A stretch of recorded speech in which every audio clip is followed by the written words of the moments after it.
topic nowadays of the cloud physics. All right, we are almost talking deep into the uh, microphysical processes of the clouds. Okay, cloud microphysics, and so far so we have talked about the formation of cloud droplets. Okay, the homogeneous nucleation, the heterogeneous nucleation, right? And we said that since in the real atmosphere the air is seldom pure, okay, it always has some other substances like aerosols, okay, of different sizes and different characteristics. So if there is more than one species, right, in the air, which is if the air contains only water vapor, okay, only water vapor, or maybe in some other phase like frozen substance or condensed materials like liquid water, if it is only one species, then that is called the homogeneous atmosphere, right? Homogeneous atmosphere. But if there is more than one species, like in addition to water vapor or liquid water or ice crystals, there are also other types of aerosols, then it is a heterogeneous, right? Heterogeneous. And we were discussing about the condensation process, the growth of the cloud water droplets uh, due to the homogeneous nucleation and the heterogeneous nucleation, right? That we have already discussed in the previous classes.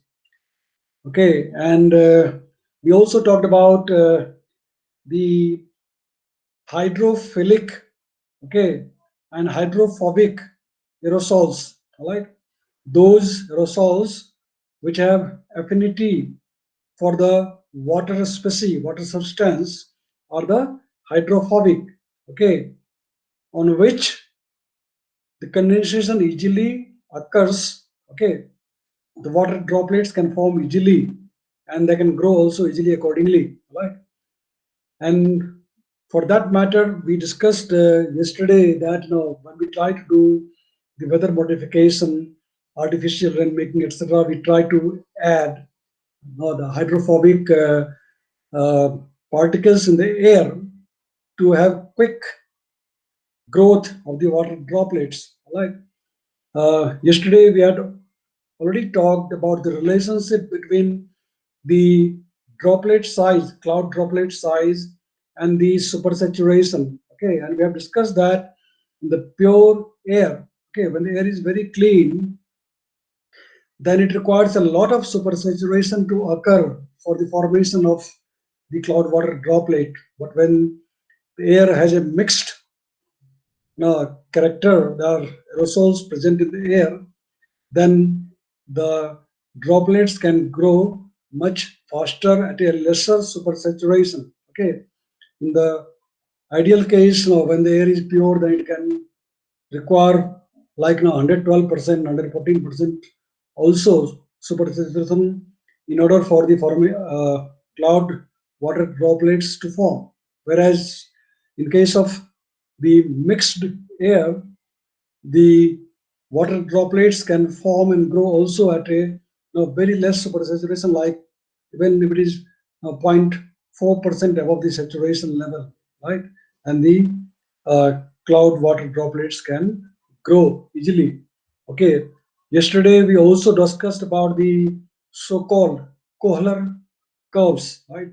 The Kohler graph, in which we discuss about how the cloud droplet relate with the supersaturation. Okay, how the cloud droplets grow with supersaturation when we add different quantities of the aerosols in the air, right? And we were talking about, suppose if we add in the air about, say, sodium chloride, okay, NaCl.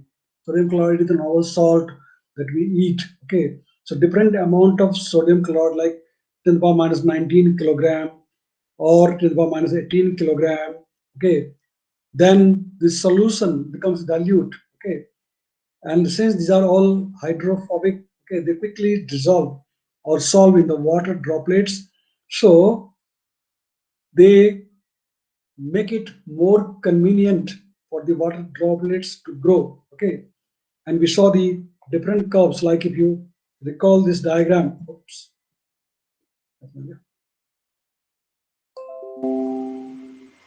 okay, this diagram we recall yesterday we have discussed about that. Then we said that these numbers are indicating different amounts of different types of salts. Okay, in which the curve number one is indicating the pure water. Okay, the relationship between the cloud droplets and the supersaturation for the pure water or air containing pure water. Okay, similarly, curve number two is for sodium chloride. When we add till about 19 kilogram of sodium chloride, how the relation between the droplets and the supersaturation will change. And similarly, curve number five is for the ammonium sulfate. Okay, ammonium sulfate till about minus 19 kilogram of ammonium sulfate when we add, then this is how it is. So as you can see, okay, the addition of the salts, okay, whether it is a sodium chloride or ammonium sulfate, will change the mechanism of the growth, okay, of the cloud droplets in the air. Okay, and to illustrate it further, we were discussing about now just two curves, in which one curve is for the sodium chloride, curve number two, and the second curve is for the ammonium sulfates, curve number five. Okay, and this is the 100% relative humidity. Okay, and let us say this is the ambient supersaturation. Okay, ambient supersaturation. All right. So ambient supersaturation, that means the supersaturation value of the air. Okay, supersaturation value of the air. Right. So when the supersaturation of the mixed air, in which we have diluted with the by adding these salts like sodium chloride or ammonium sulfate, then the supersaturation can reach quite fast even at a shorter droplet radius. And even if it is shorter droplet radius, the supersaturation can exceed supersaturation of the mixed air. Mixed air means air mixed with water vapor as well as the salt. Okay, and in case of say sodium chloride, this is come number two. Okay, when we added the sodium chloride about 10 to the minus 19 kilogram, then uh, let me we put in the presentation mode. Okay, let me put in the presentation mode. Is this better visible? Is this visible better? Yes. Okay, yeah. So I was saying that curve number two represents the variation of the droplet size with respect to the supersaturation, right? And this is the ambient supersaturation. Ambient supersaturation means the supersaturation of the air. Okay.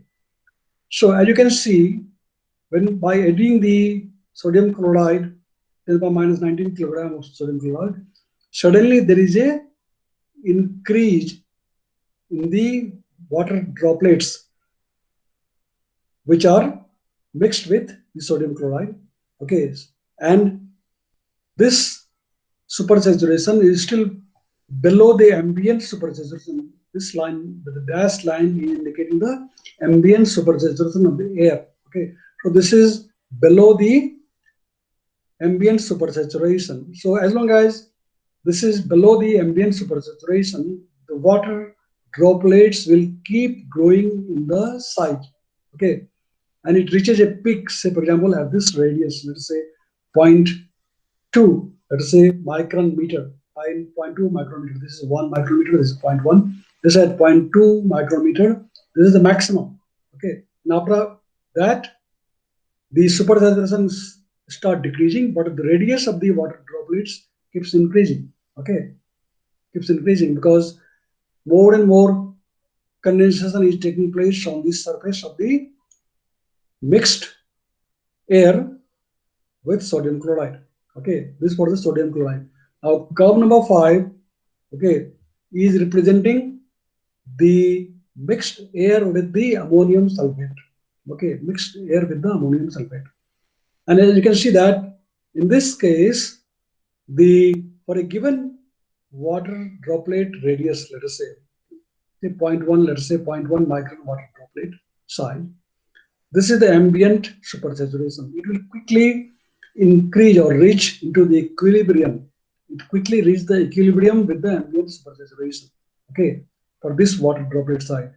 And after that, it exceeded the supersaturation of the mixed air having ammonium sulfate exceeded the ambient supersaturation.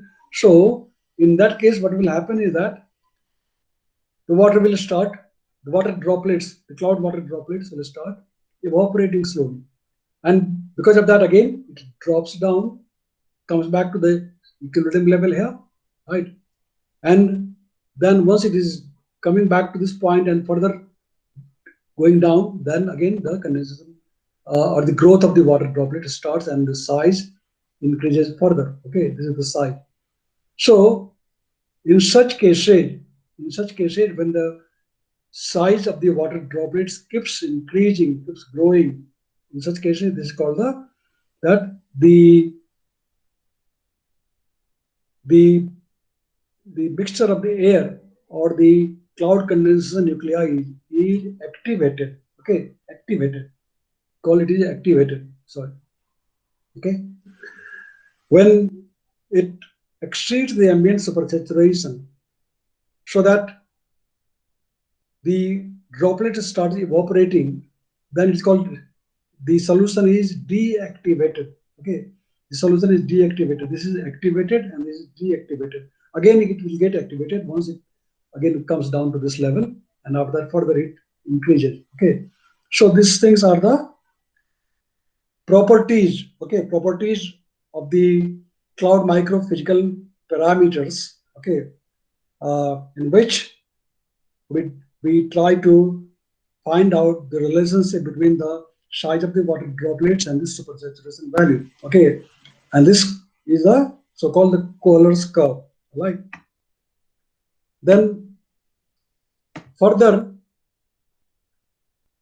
we have already discussed this. Further, consider a particle of this is for the again ammonium sulfate. We have already discussed. This place in the same ambient supersaturation of 0.4%. Okay, 0.4%. In this case, the condensation will occur on the particle and it will grow as a solution droplet along its Kohler's curve. Okay, the green, this is the green line. Okay, until it reaches the point A, we have already discussed this. At point A, the supersaturation adjacent to the droplet is equal to the ambient supersaturation. Okay, if the droplet A should grow slightly, the supersaturation adjacent to it would increase above ambient supersaturation. Okay, it has increased, and therefore the droplet would evaporate back to point A. Okay, it will come back to point A. Okay, so if the droplet at A should evaporate slightly, the supersaturation adjacent to it would decrease below the ambient supersaturation, and this droplet would grow by condensation back to point A. Okay, already we have discussed. Hence, in this case, the solution droplet at A is in a stable equilibrium with the ambient supersaturation. Okay, if the ambient supersaturation were to change a little, the location of A in this figure would shift and the equilibrium size of the droplet would change accordingly. Okay, in order for the equilibrium level to occur again, the size of the droplet increases, say, for example, from 0.09 to, let us say, at this level, it will be 0.12 or something like that. Okay, so the supersaturation will change a little and shift, and the equilibrium size of the droplet would be slightly larger. Okay, will change accordingly. All right. So droplets in this state are said to be unactivated. This portion is unactivated. This portion is activated. Okay. So when the droplets are activated or the cloud condensation nuclei are activated, then we see the formation of the fog, for example, fog.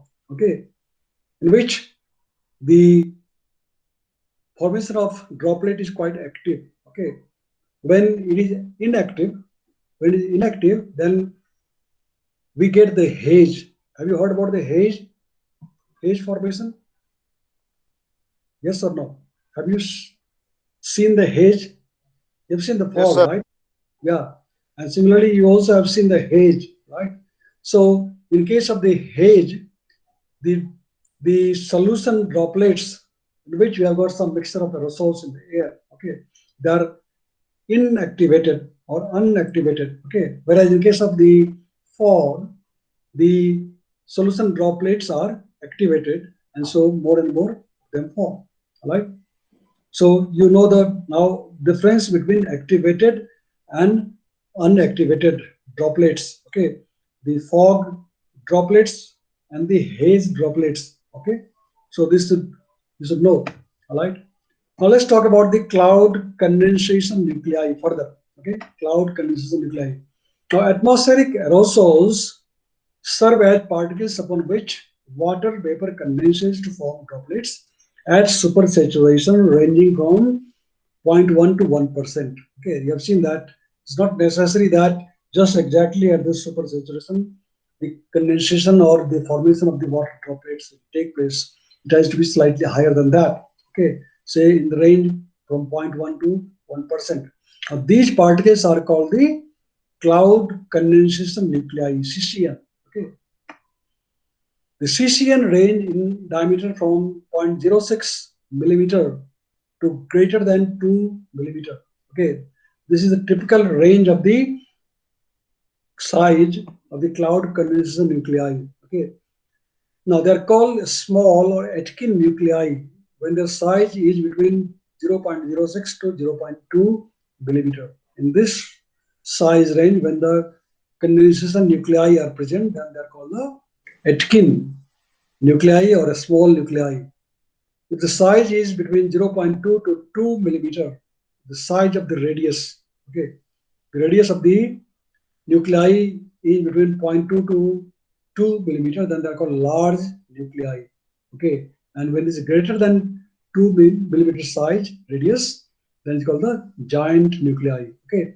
So remember, three types of cloud condensation nuclei exist in the atmosphere.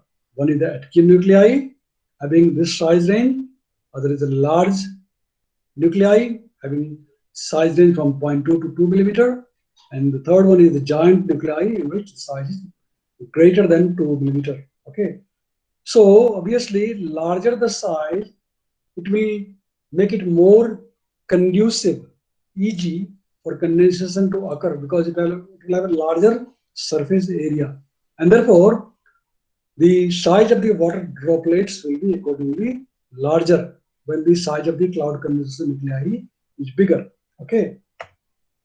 The larger the size of a particle, the more readily it is weighted by the water.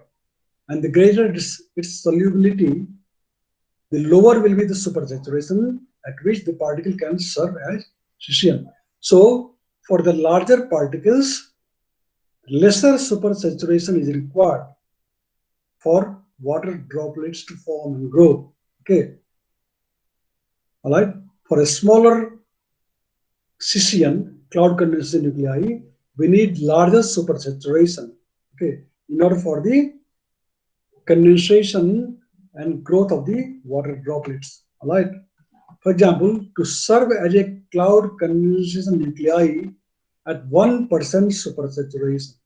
Suppose the air has only 1% supersaturation.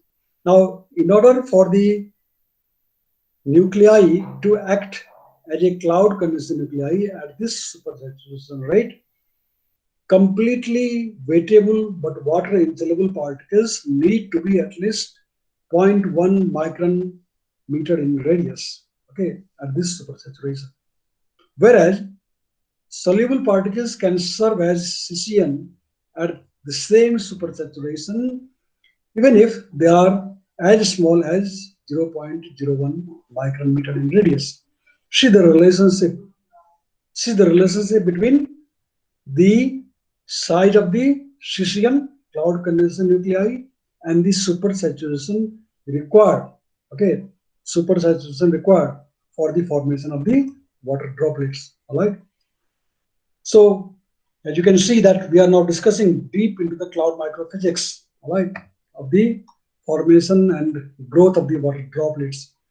Most cloud condensation nuclei consist of a mixture of soluble and insoluble compounds, okay, called mixed nuclei, all right. The CCN concentrations have not revealed any systematic latitudinal or seasonal variation, okay. There is no such systematic relationship between the seasonal or the latitudinal variation of the cesium. Okay. However, near the Earth's surface, the continental air masses generally contain larger concentration of the cesium than the marine air masses. Okay. Although there is no direct relationship between the seasonal variation of or latitudinal variation of the cesium, but generally it is found that in the lower atmosphere close to the Earth's surface, okay, they've got more cesium in the continental air than compared to the marine air. Okay, concentration of the cesium over the land declined by about a factor of 5 between PBL and the free troposphere. Okay, over the same height interval, concentration of cesium over the ocean remain fairly constant or may even increase with height, reaching a maximum just above the mean cloud height. Okay, so it's quite obvious that over the land, okay, in the continental air, the highest concentration of the cloud condensation nuclei is found close to the ground, but as you go up, the concentration will decrease. Okay, the concentration of the cesium decreases, and also at the same height over the land and the ocean, the number concentration of the cesium is larger over the land than compared to over the ocean because we have got more pollutions over the land, more pollutant over the land. Okay, so the number concentration of the cesium is larger over the land at the same height in the atmosphere than compared to over the ocean. Okay, but as you go further high above the PBL, it drops and it declines by a factor of 5. Okay, it declines by a factor of 5 between the PBL and the free atmosphere. All right. Ground-based measurements indicate that there is a diurnal variation of the cesium.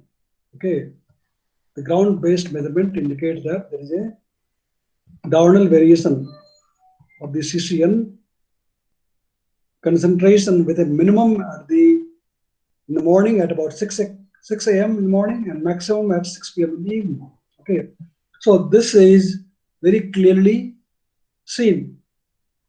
The diurnal variation of the cesium is very clearly seen, having minimum in the morning around 6 o'clock and maximum in the evening around 6 p.m. Okay, because generally, the morning air is much cleaner than compared to the afternoon or evening because, in the afternoon, as the day progresses, we have got lots of vehicles, okay, cars, pollutants coming up in the air, right? And so the concentration of the cesium increases as the day progresses and is maximum in the evening. Okay. Also, there are other complex factors also can occur. For example, as the day progresses, in the afternoon, as the land gets heated, so there will be convection. Convection will start taking place, and because of the convection, the pollutants on the lower levels of the atmosphere will be taken upwards, further high in the atmosphere.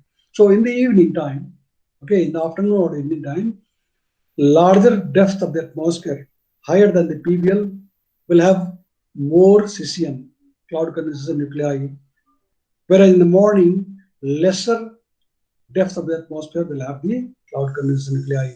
Also, the total amount will be less in the morning than compared to the evening. Okay. Now let's talk about the microstructures of the warm cloud. Okay, warm cloud. You have heard about the warm cloud and the cold cloud, right? You must have studied somewhere in this university class. Okay, warm cloud and the cold clouds. Okay, so now we shall discuss a little bit in detail about the microstructures of the warm cloud. Okay, now what is warm cloud? What is warm cloud? Cloud that lie completely below 0 degrees centigrade isotherm are referred to as warm clouds. Okay, and they contain only water droplets because they're warm. Right? Water is not frozen. It doesn't have any ice particles in it. The warm clouds do not have any ice particles in them. Okay, because its top is below the 0 degree isotherm. Okay, its top is warmer than 0 degree. So such clouds are called the warm clouds. Okay.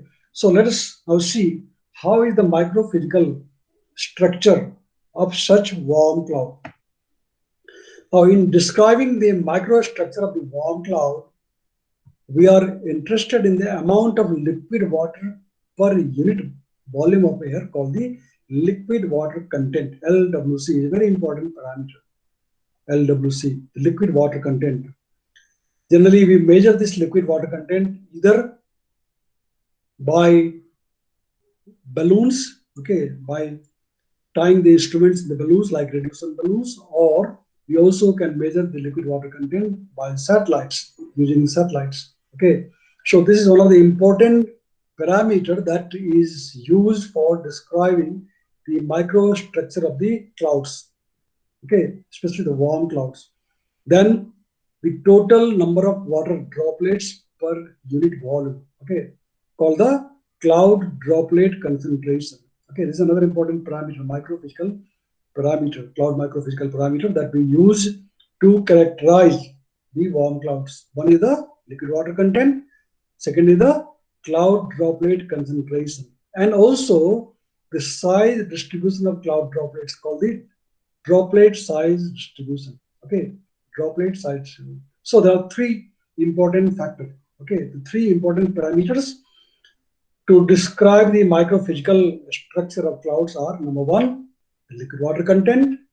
Okay, number two, the droplet concentration, that means number of droplets per unit volume, and the droplet size spectrum. What is the droplet size? Okay, distribution. So these are the three important parameters to describe the microphysical structure of the clouds. Now, these three parameters are not independent.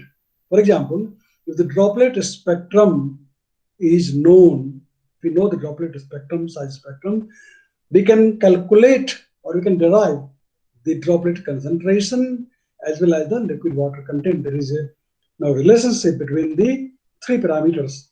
Okay, if we know one, we can calculate the other one. The optical thickness is another important parameter which is used to characterize the clouds, especially for the radiation, cloud radiation interaction. Okay, we have studied about the cloud radiation interaction in the previous chapter, right? In the atmospheric radiation, we have studied about the interaction between the clouds and the radiation, right? And in that context, we had discussed about the optical thickness. Okay, remember? In the radiation chapter, we discussed about the cloud optical thickness. There are three important parameters. Okay, the three important parameters we had discussed earlier is the cloud optical thickness, the effective particle size (RE), okay, RE of the liquid water, or an ice cloud can be derived from the satellites or airborne solar spectral reflectance measurement. Okay, this instrument, as I said, we tie up with the balloon, okay, and the launch. So that as it goes up, it can measure the spectral reflectance, and through that we can retrieve or derive what is the particle radius of the water droplets, and also we can measure the optical thickness. Okay, that means in other words, the concentration, okay, the liquid water concentration, the number of droplets per unit volume. Okay, such retrievals exploit the spectral variation of bulk water absorption in atmospheric window. Okay, these things we have studied in atmospheric radiation. Okay, the the absorption, the atmospheric window. All right, those things we have studied earlier. Now, condensed water is essentially transparent in the visible. Okay, now we are talking about the cloud radiation interaction part. Okay, which we had discussed earlier. Okay, cloud radiation interaction part. And if you recall, we talked about now the atmospheric window, etc., absorption band, etc., etc. Okay, so this is important here. Now, when we talking about the cloud microphysics, then we need to calculate these parameters to describe the cloud radiation interaction and also to compute the radiative fluxes. Okay, because the, the radiative fluxes or heating or cooling of the atmospheric layer because of the radiation will depend upon the presence or absence of the cloud and also the microstructure of the cloud. Okay, so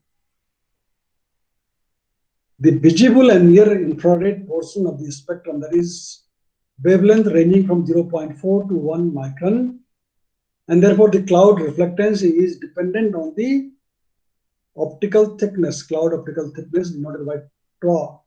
Okay, and the particle phase function or the asymmetry parameter. Okay, this is you have studied earlier. The asymmetry parameter you have studied earlier. Okay, which is the cosine weighting of the phase function that is pertinent to multiple scattering problem. Do you remember? We have studied the um, single scattering albedo. You remember that? Yes or no? In the atmospheric radiation chapter, we studied about the single scattering albedo. Do you remember? Am I audible to all of you? Am I audible? Yes or no?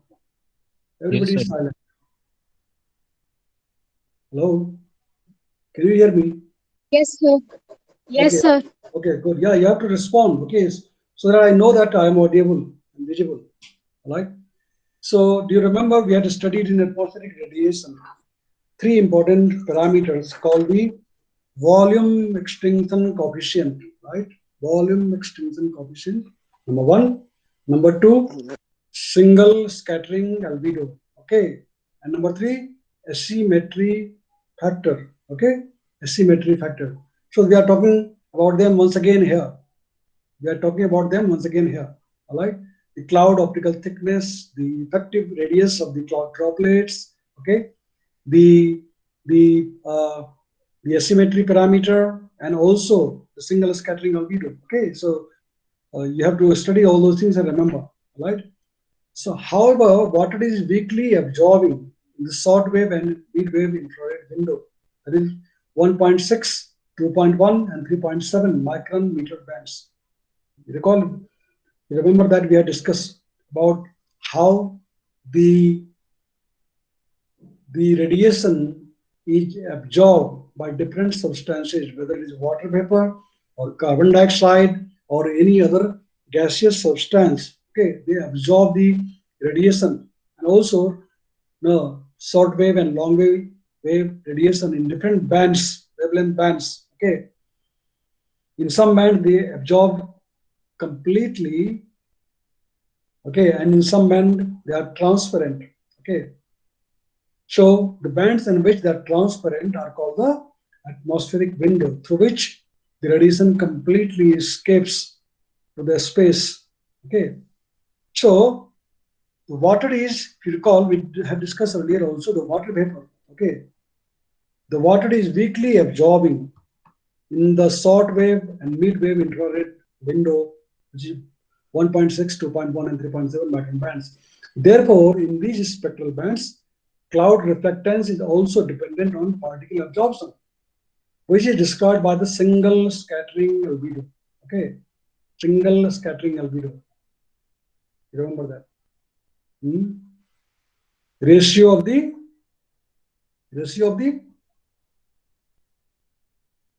scattered radiation divided by the total radiation at a given wavelength, right? So anyway, you should read once again and remember.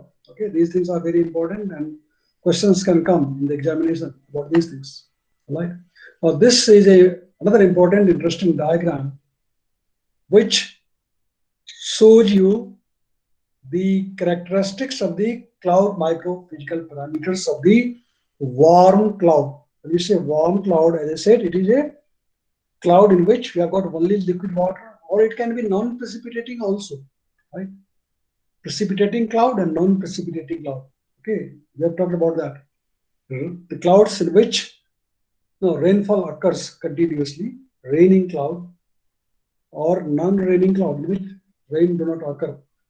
Although there are certainly water droplets inside, but they are not large enough, or their concentration is not large enough so that it can convert into the raindrops. Having liquid water droplets inside the cloud is one thing, but conversion of that liquid water droplets into the raindrop is another thing. Okay, you should know the difference between the liquid water droplets and rainwater droplets. Two different things. Okay, if there is not sufficient amount of cloud droplet concentration and the spectrum size, radius spectrum, then the liquid water will not be able to convert into raindrop, and they will remain suspended in the air. It will not rain. That's a non-precipitating cloud. And that's why when we do the weather modification or cloud seeding or artificial rain making, basically we try to increase quickly the size of the raindrops, water droplets, so that it gets converted into raindrops and it starts falling down under the grip of the gravity, okay, Earth's gravity. So here in this figure, we have summarized the relationship between the droplet size spectrum, okay, is in the x-axis, droplet size spectrum. In the y-axis, in this figure, is the liquid water content. As we said earlier, LWC, cloud liquid water content, okay, one of the important physical parameters to characterize the clouds. So here we see the liquid water content in the y-axis and this droplet size spectrum. Okay.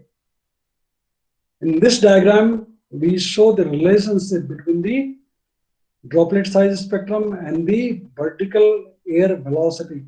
That means representing the updrafts and downdrafts in the cloud. Okay. Vertical air velocity. If you recall, we had discussed earlier that clouds have got the updrafts. Okay. The clouds have got the updrafts and also the downdrafts. Okay. This is the downdrafts which is coming down and spreading around the Earth's surface. Okay, so what is the updraft velocity and what is the downdraft velocity? That is one of the important dynamical parameters to characterize the cloud. Okay, what is the updraft speed and what is the downdraft speed? That is the important dynamical parameter.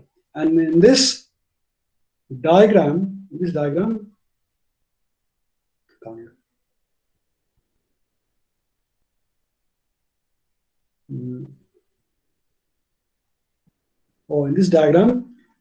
we're trying to show the relationship between the updraft velocity versus the spectrum size. Okay, so when the velocity is positive, okay, is in meter per second. When it is positive, that means it is updraft, and when it is negative, then that is downdraft. Okay, so the updraft speed and the downdraft speed in terms of the meter per second in the non-precipitating warm cumulus cloud. Okay, and here we show the relationship between the droplet size parameter, diameter, and the droplet concentration, the number concentration. Okay, number concentration. So this curves 1, 2, and 3 represent these points. Okay, these points. For each of the points here, 1, 2, 3, which is showing the visual extent of the cloud. The variation of the droplet size versus the droplet concentration is shown in this diagram. Okay, for the warm non-raining cumulus cloud. Right. Then this is another important diagram which shows you the droplet concentration in terms of per cubic centimeter. Number of droplets, water droplets per unit volume, cubic centimeter, versus the concentration. Okay, percentage of concentration for the marine clouds and for the continental clouds. This for the continental clouds and this for the marine clouds. All right. So as you can see that the maximum percentage, okay, maximum percentage of the cloud concentration, droplet concentration, maximum number of droplets, okay, is having this value 200, okay, having 200, okay, for the continental cloud, whereas for the marine cloud, its number concentration is less than compared to the continental cloud, okay, for the same amount of concentration. So that means over the land area, okay, over the continental area, you have got more number of scissions,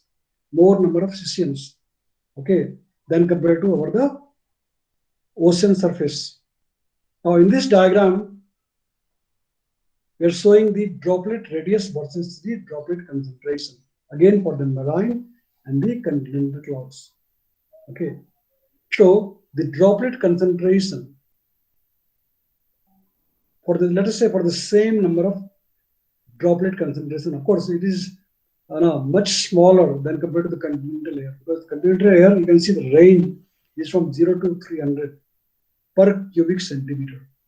The droplet concentration is ranging from 0 to 300 per cubic centimeter, whereas for the marine clouds, it is ranging only from 0 to 40 per cubic centimeter. The number concentration of the droplets is much less over the ocean than compared to over the land. Okay, and similarly, its radius also, as you can see, okay, radius also is maximum. Say for example,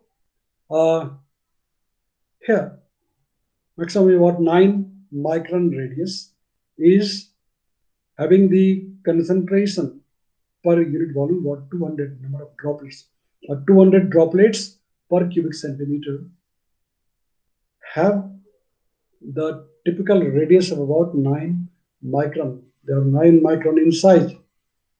Whereas for the marine cloud, okay, the maximum droplet size is slightly larger here.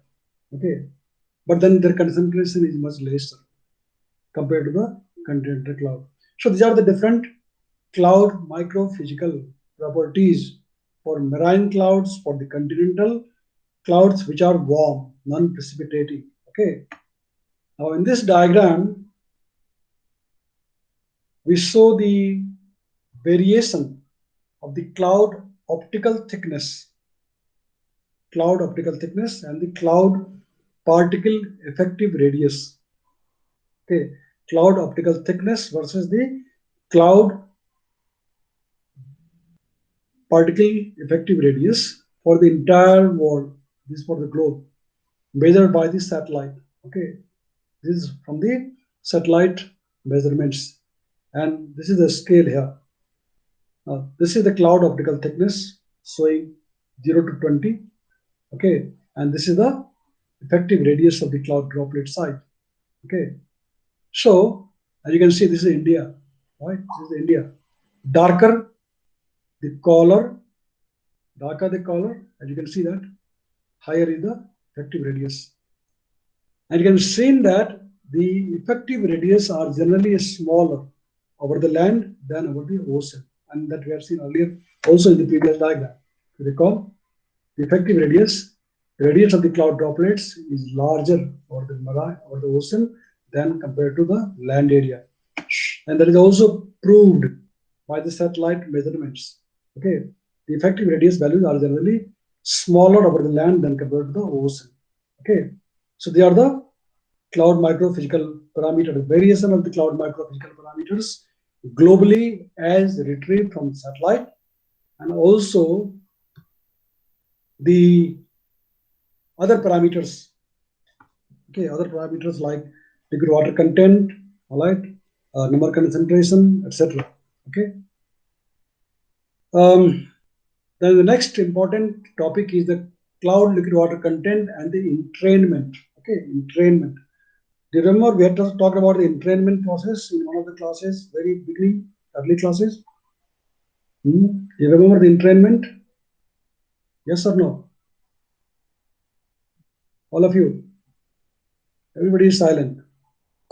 Yes. Do you remember? Yeah, entrainment. Can you define what is entrainment with that? The Devasis? What is the entrainment? Or anybody? What is the entrainment? If you recall, we had discussed in one of the very beginning classes that inside the cumulus cloud, one is of course the updraft, other is the downdraft, right? Sir, the fluid mechanics, the But fluid also, movement. yeah, fluid So the movement, fluid along movement. entrainment process in the clouds. The process of entrainment. If you recall, remember we talked about the entrainment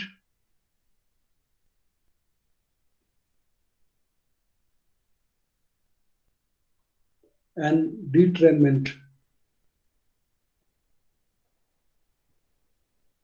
Do you remember these terms, this terminology, entrainment and detrainment? We had discussed about this in one of the very beginning classes, that along the wall of the clouds, the lateral wall of the clouds, there is a continuous mixing of the surrounding air and the cloud air. Okay, continuous mixing takes place. And this causes the dilution of the cloud air with the surrounding environmental air. Okay. And therefore, the entrainment leads to the dilution and thereby eventually dissipation of the cloud. Okay. Because of the entrainment process, the cloud eventually dissipates. Larger the entrainment, lower will be the depth of the cloud because it cannot grow very high. The entrainment, there is a lot of mixing, a lot of turbulence taking place around the cloud, then the cloud will get eroded, right? And the cloud air will be mixed with the surrounding air, right? So larger the entrainment, lower will be the depth of the cloud, and faster will be its dissipation. Okay, this is entrainment. And similarly, from the top of the clouds, if you remember, we had said that now the cloud masses retrain in the surrounding air, retrainment, okay, from the cloud. So the ice crystals which are there at the top of the cloud, especially in the cold clouds, there is no ice crystals in the warm cloud, okay, because by definition it has to have only liquid water. But in the cold clouds, we also have the frozen substances, especially from the top of the cumulonimbus, deep cumulonimbus cloud, we have got strong detrainments taking place. And that you see as an anvil. Okay, you have seen that as an anvil, right? Do you remember the anvil of the cumulonimbus cloud? Yes or no? Anvil cloud Yes.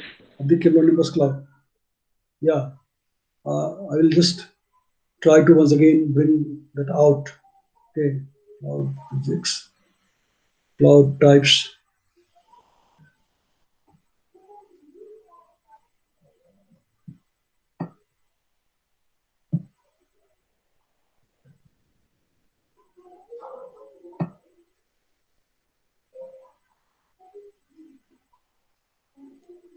Cloud, deep cumulonimbus, for example. Okay, let us say this is one of the deep cloud. Of course, you can have better anvil, you can see, but let's say this cloud. Okay, so this is the anvil. This is the anvil of the cloud. Is this cloud visible to all of you? Yes or no? Yes, sir. Yes, sir. This is one of the matured cumulonimbus cloud, and this is the anvil. Sometimes the anvils are so beautiful that it looks as if the cloud is wearing a hat. As if the cumulonimbus cloud has a hat. Have you seen that kind of anvil? Yes or no? Hmm? You don't remember? You haven't not Yes, seen? sir. Yes, sir. You might have seen that. Yeah. For instance, if Yes, sir. I just recall. Okay, maybe even in this, there is a very interesting diagram in the Wallace book.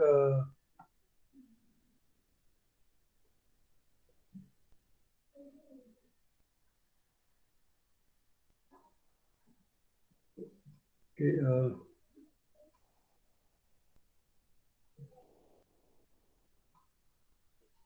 well, it may take time to search that, but you must have seen very beautiful anvils of the cumulonimbus. Okay, anyway, now you can search yourself. So, what I was trying to say is that in the anvils of the from the anvils of the cumulus cloud, we've got this retrainment taking place, entrainment and retrainment. Okay, so where is that?